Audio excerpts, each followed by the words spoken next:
hello everybody. How are you doing? I hope you're feeling fine and you are ready for this next edition of SDN Community Voices. I don't know how you're feeling, if you feel like you want to share it in the chat. In the meantime, I'll say that here, from where I'm talking to, Barcelona, it's pretty warm. So this always brings you a bit of tiredness, but now being live, I'm excited. So I hope you're excited for this too. Today, we are going to talk about, our talk will be about demystifying SDN courses and dig deeper in how they are structured and what to expect. So in particular, we will be speaking about facilitating creative sessions. But before, I want to ask you through like a Mentimeter screen, what facilitation means to you. What facilitation means to you in one word. And if you want to share some responses, I also share mine. I don't know if you ever been in a facilitation session or if you facilitated yourself. Hi, everybody. Let's see. I'm gonna as well answer.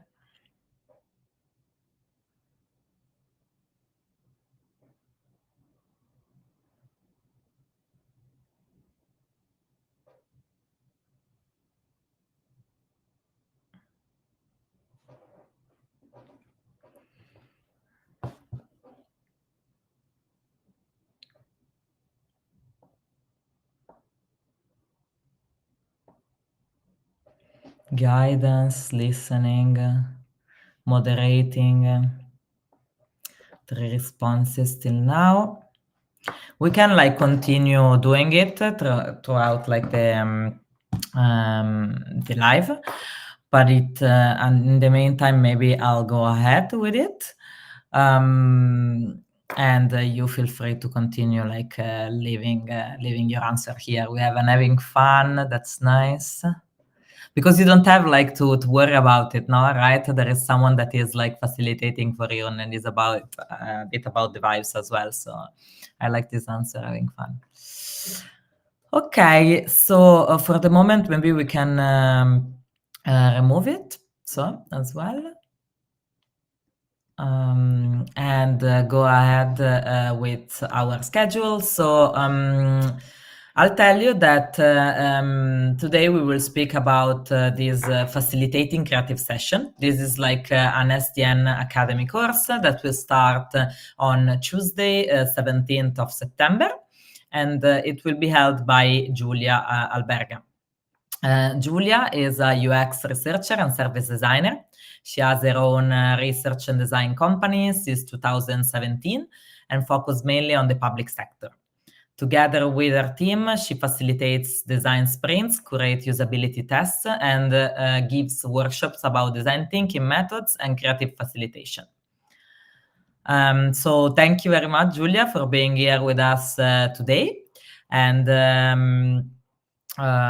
for giving you some of your time.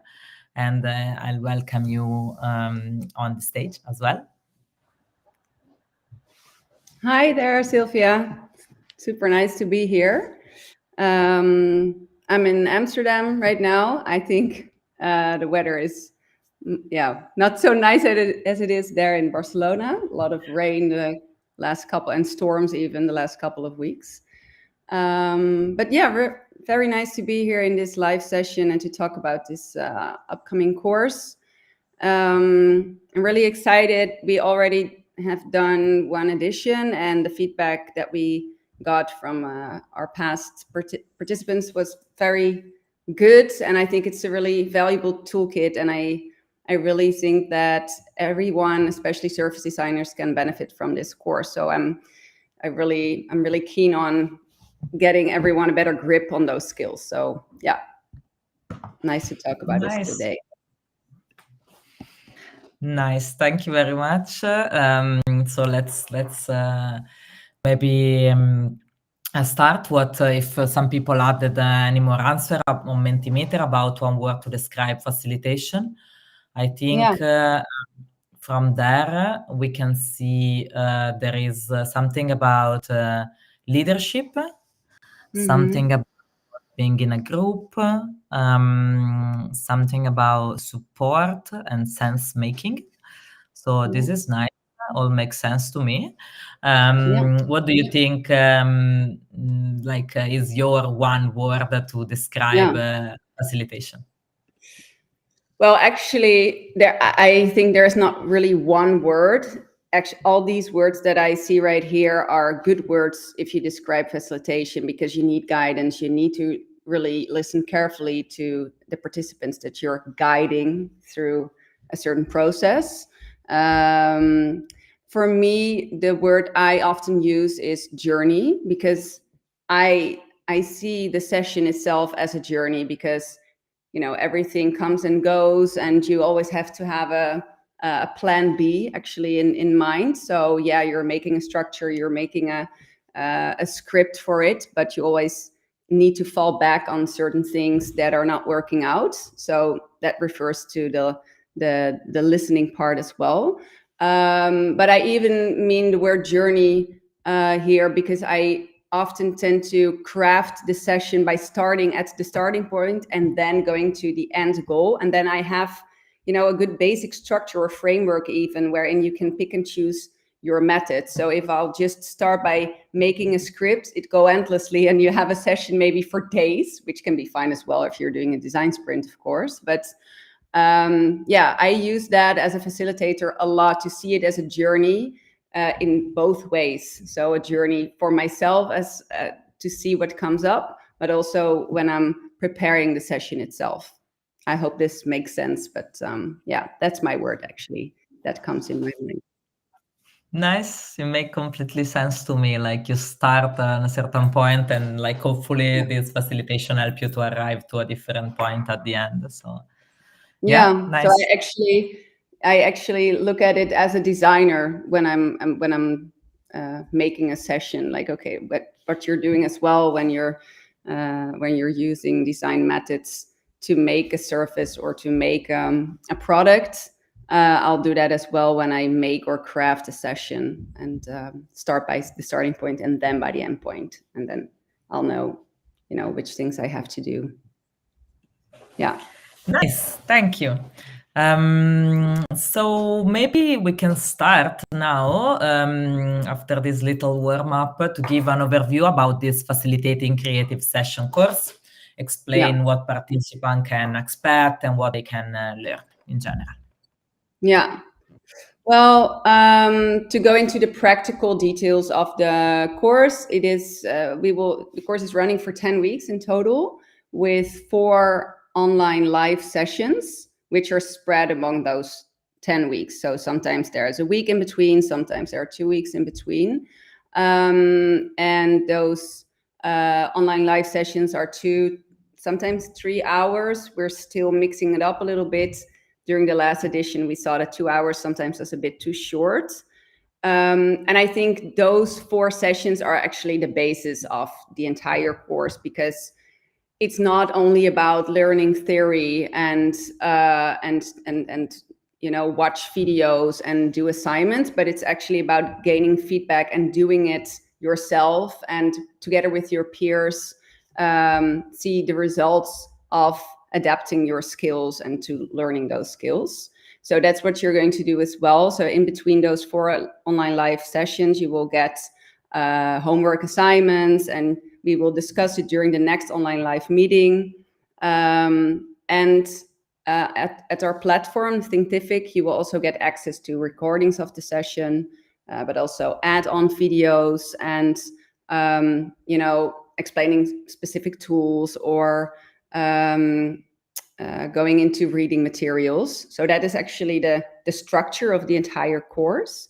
And you will learn, of course, the theory behind certain methods and behind certain sessions, but we also go into a lot of more soft skills about learning how to manage difficult situations or difficult people even, which I think is really an important part of facilitation. So you can practice all kind of cool methods all you want, but if you're not having an idea on how to handle those situations, you will never master the facilitation practice.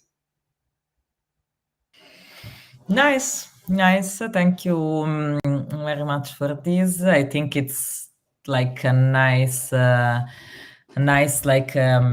structure to have like the theory behind, because if you don't understand it, maybe you struggle with just replicating the practice, but also practicing it like help consolidating. So the assignments that you can do at your own pace, and if you miss something, there is a recording. It feels Exactly. tailored to professionals as well.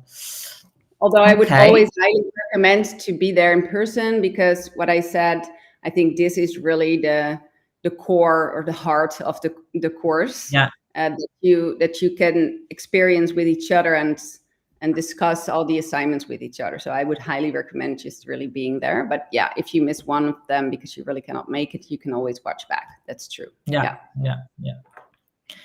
Yes.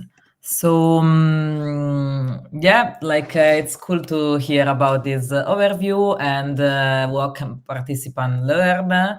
I'm like a bit curious if anyone ever facilitated, and you can press 1 from the keyword if you did, 2 if you didn't, and will be nice to know.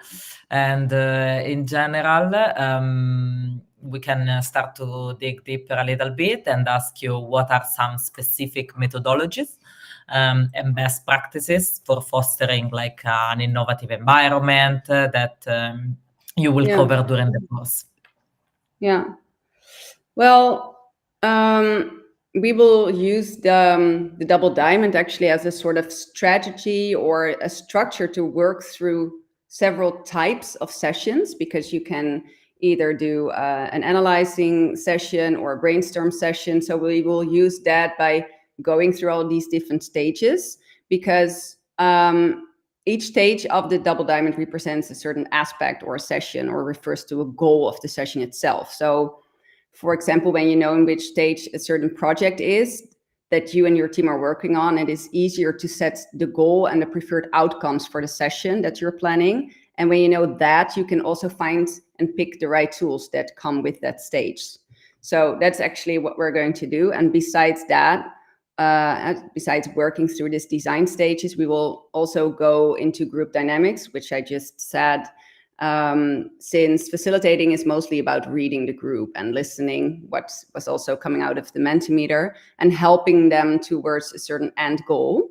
And specifically, I think for designers, for service designers that are probably going to sign up for this course, you have an advantage because you know this design process already, but you're not there as a designer. You're there as a facilitator and hold space for the people and allowing them to find solutions. So that is a tricky balance there, because it helps that you have a certain background in design, but you're not the designer there. So you have to hold your own opinions a bit back. We'll go into that during the course as well. And of course, I will present a lot of tools that you can use and that you can just work out and see what works for you, because I will never say this is the best tool or you need to do this and this. I want you to get experience with them and see what works best for you. And besides that, we'll also go through how you prepare a session like that, and experiencing them yourselves by actually co-hosting or co-facilitating really small assignments onto your peers. So you will get a lot of practice done as well. So you can think of check-in assignments, brainstorming tools, fun fictional cases that we're going to work with, and role-playing with difficult group members. So that's just a small overview of all kinds of things that we're going to do during the course. Yeah. Super. You already mentioned something about what I wanted to ask you next, that is who you think maybe will benefit most from attending this course, and if there are any specific professional background or roles that you think will gain most from this. Well, I think personally that because I worked in rather large organizations, and now as an entrepreneur and specifically in the public sector, working on services with big projects, I think that anyone working on improving and creating services for customers can benefit from this course.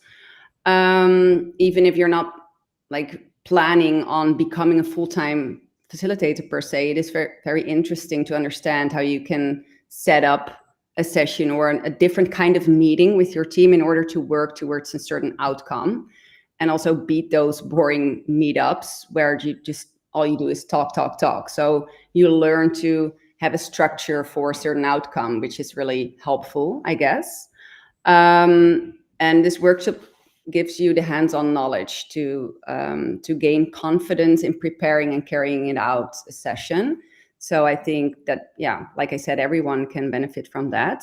And in addition, I think for service designers, it is even more important to learn something like this, to learn how to facilitate, because you're already working with creative tools. And I believe that if you are a designer, you have to work with your client and with your user, in co-creating towards a certain outcome. So you're actually already doing some of those facilitation tools. So it's best if you really get your hands onto that and start master it. Yeah. So to get better grip on those skills, since your designs in the end will become better too. So yeah, I hope this is a good answer for everyone. But I think especially for service designers, it is really helpful to get to know this. Yeah. I can see that because like service designer usually deal with different also type of professionals that maybe have like different approaches or way of like working. So I think like the managing different type of people part that you were saying before, or like different situation, or even how to everyone is a bit creating, but maybe like how to pull this creativity off other people that maybe are not very used to be so creative in day to day. Like it's key, I think.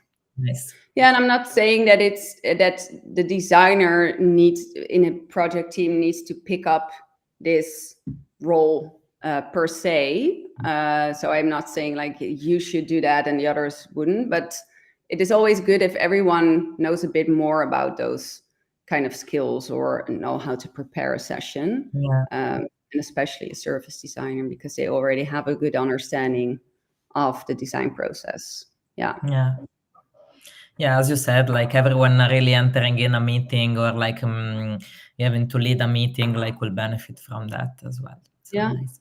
Yeah. Okay, so I'll be curious of what kind of feedback have you received from past participants of this course, and because you said this is the second time you're running it, and how do their experience, let's say, can reflect this course impact, if there is any distinctive feature or approach. Well, what I really liked about the first edition was that there were a lot of different people out there. So all kinds of people among the group from all around the world, for example, but also service designers working within large organizations, entrepreneurs, freelancers. Some were just really senior service designers. Others had no design background at all. But they were all very keen on learning new skills. And the most important part for all of them to join was to gain more confidence in doing so. So it was way more about learning those soft skills than the basic theory behind it, but really like, how do I begin? And what if someone does that? Or what if someone doesn't agree with me? Or, stuff like that. And what I heard back from them was that that they really felt more confidence in setting up. So yeah, I think that was the two most heard feedback. Like, now I know how to start, because that was something that was holding them back. Like, where do I start? Do I start with just hosting it, or do I first make a script etc. So they really have a step-by-step guide now how to set up a meeting and to really do it. And the second thing was to gain more confidence, because they got a lot of feedback and practice done. So now they dare to host creative sessions and become better along the way.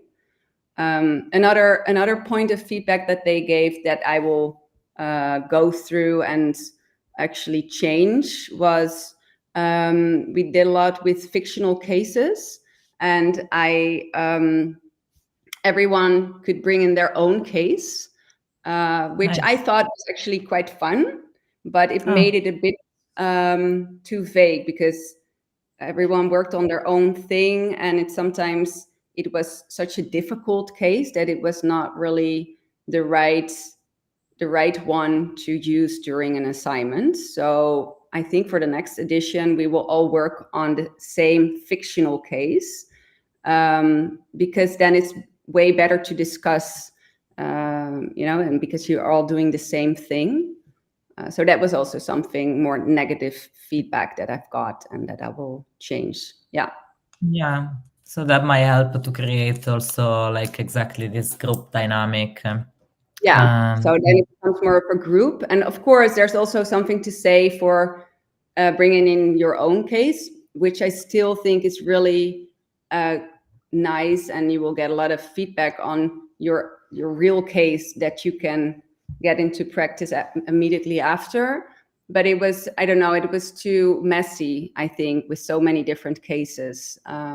So for the next time, we will all work on the same case. Yeah. And if they have questions or specific things, I mean, I guess there is always time during the course to ask and to get exactly feedback. So then you can refer as well to your case during a Q&A. Yeah. Nice. Okay. So maybe I'll ask you to share a brief summary of 1 or 2 methods that will be taught during the course and how they can be applied in a real world setting, since we were talking about real world just before. So a little sneak peek actually into the course itself, or like a small method that I use a lot. What I really like a lot, and which is often really underestimated, are check-ins, check-outs, and energizers. So basically the non-content parts of sessions. And I noticed that when people are in a time squeeze as a facilitator or as a group, these parts are usually just cut from the program. And I sometimes do that as well. So I'm guilty as charged. But I think it's really, I think it's a huge shame to do so, because a really easy check-in or check-out, for that matter, is to give, is really in a good way to get this group together, So for example, a really easy one as a check-in is to give everyone a post-it and let them draw out something related to the topic and themselves. So you can really easily start by just saying, draw out your morning, or draw out how your situation is at home, something like that. But what I like even more as a check-in is to make the connection to the topic of the session itself. So, for example, I did a design sprint recently for the Dutch government about the difficult and emotional process relatives are getting into after one of their loved ones passed away. And they have to take care of several legal processes which are conflicting with the period of grief and their knowledge. And they have to take care of a lot of things, with all kinds of Dutch government parties. So as a check-in, I asked the group, the participants of the design sprint, to draw their perfect funeral at a post-it, how they would feel that their funeral would look like.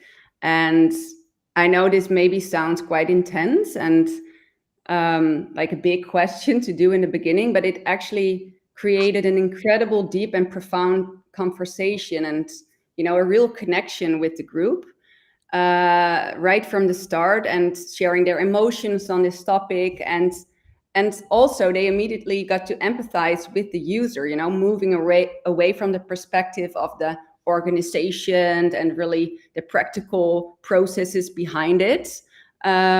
So yeah, I think this is a really lovely thing to do, you know, so I would really recommend doing something like this, just using very easy tools such as a pencil and just a small post-it, challenging them to create something on a really small piece of paper like that, and explaining something about themselves, but also related to the topic. That it really sets the tone for the rest of the session, and you can refer to it later on, you know, when you're actually going into the needs of the user, like, oh yeah, you know what I just said about my perfect funeral, you see this coming back here, and they really know how it maybe feels as becoming this user yourself a little bit. Yeah. Yeah. No, like I think the example also like made lots of sense, like with the I don't know, clicked to me like when you did the example. I know, like as you said, maybe it might sound intense, but like to me at first glance, I thought like about something funny. I would like to have something like not funny, but like joyful, yeah, like at my my funeral, for example. So I don't know, like to me it was kind of a nice feeling to hear. And as you said, like they start to empathize, and like it's nice about the single people and create this nice group dynamic. So Yeah. yeah. So it seems a quite simple check-in and something like, oh, just skip it and we'll go right in. But we took the time for this check-in, and it was like so helpful for the rest of the design sprint. They refer to it like a lot all the time. So we really grasp the you know, the identity of the user by doing this. Yeah. Super. Okay, so we are about to close up, so we don't keep people from their lunch break for too long, and yourself as well.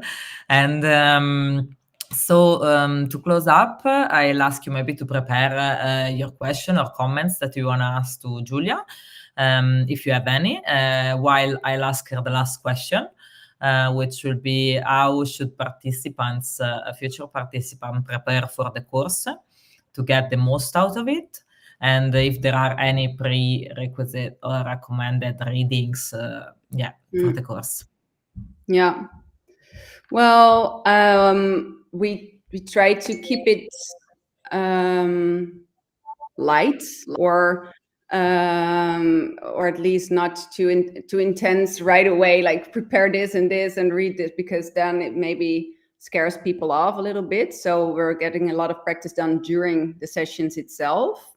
But I think at the scientific area, you can find like one on-demand video where I will go a little bit more into the structure of the program, which I shared in the beginning here as well.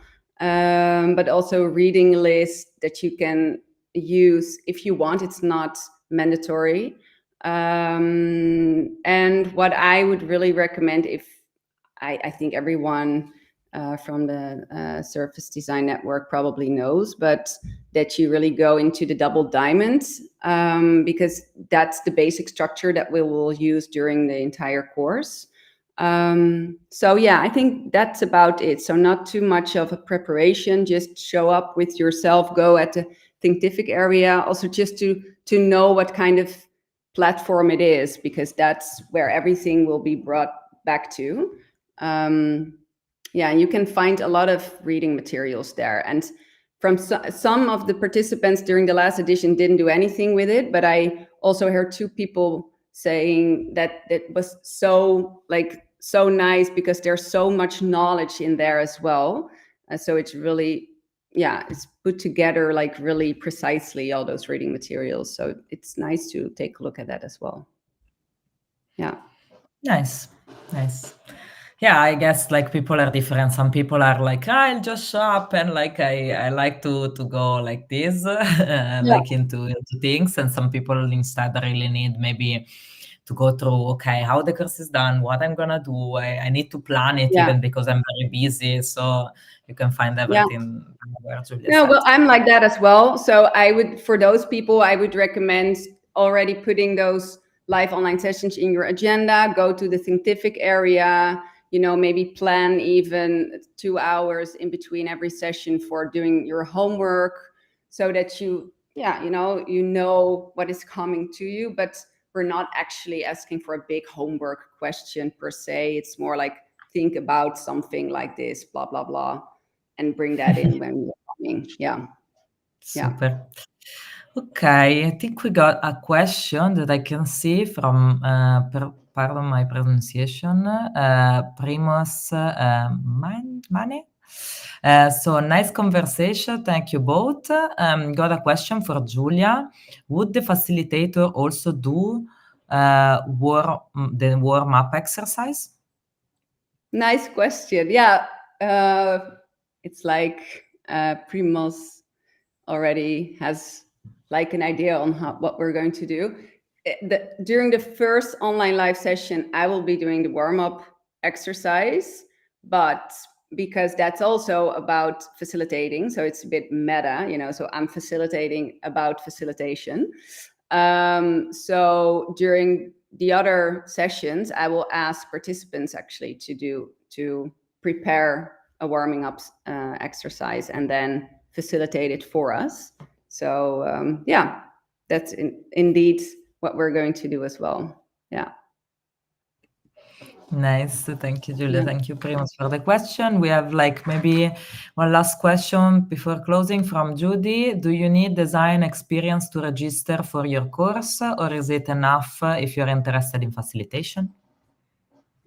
I think the latter. It comes in handy if you have a little knowledge on, like I said, the double diamond. But I think if you're not having a background in design, then you'll just Google it and go a little bit through it to have a sort of basic understanding of the double diamond or of design thinking processes, and then just leave it there. I think if you're interested in facilitation, you can benefit from this course as well. And we will start by the start, so I wouldn't jump right into a really hardcore design process. No.